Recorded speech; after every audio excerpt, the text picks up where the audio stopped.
Hello, friends and viewers. Thank you for joining me on this episode of Life Matters.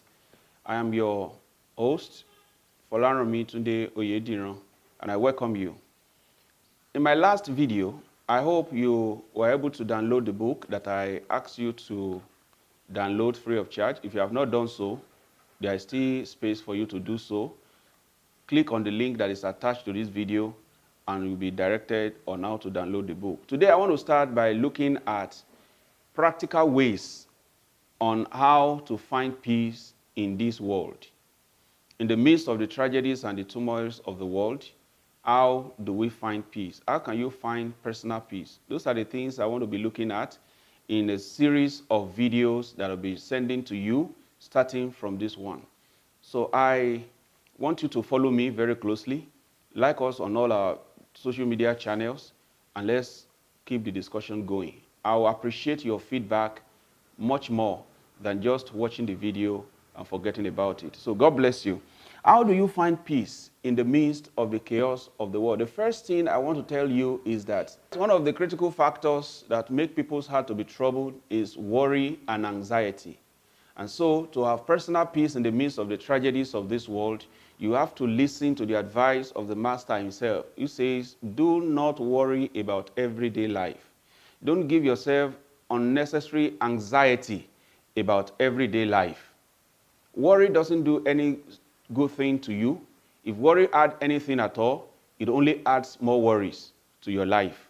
So for you to find peace in the midst of this world, you must learn to care less about what happens around you. You care less particularly about the things that you have no control over, the things that your worry cannot change anything about.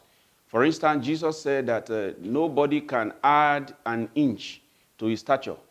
Neither can you add just a single second to the number of days you will be on earth by worrying. And unfortunately, worry has been ascribed or has been strongly linked to many of the sicknesses and diseases that we have in the world.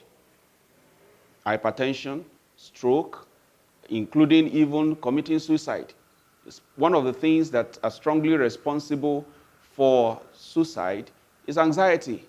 When people lose hope about tomorrow, or when people brood about what will happen tomorrow, when people think about what they have not been able to achieve, they begin to worry. They begin to be anxious.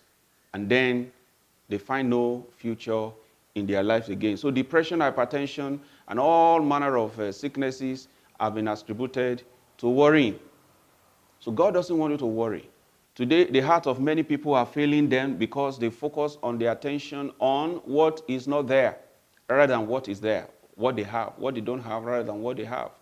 So that's not the will of God for you. God does not want you to brood about yesterday's spilled milk. He doesn't want you to brood about yesterday's stale bread. God wants you to trust him day in, day out in your life. That's why he says, pray, give us this day our daily bread. So I challenge you this morning, or I challenge you today, not this morning anyway, I challenge you today to stop worrying. Care less about everyday life. Start living your life. Start hoping on God. Ironically, you can't add anything to your life by worrying. You can't add anything to your life by being unnecessarily anxious about life. But guess what? Worry, anxiety can cut a man's life short. So the first thing you will see here, as I encourage you to do, is that worrying must be banished from your life. In the next video, I'll begin to show you about 7 key ways in which you can banish worry perpetually from your life. You will never become a worry bag if you follow these 7 practical steps I'm going to be showing to you from the next video. I thank you for listening to me. God bless you. Shalom.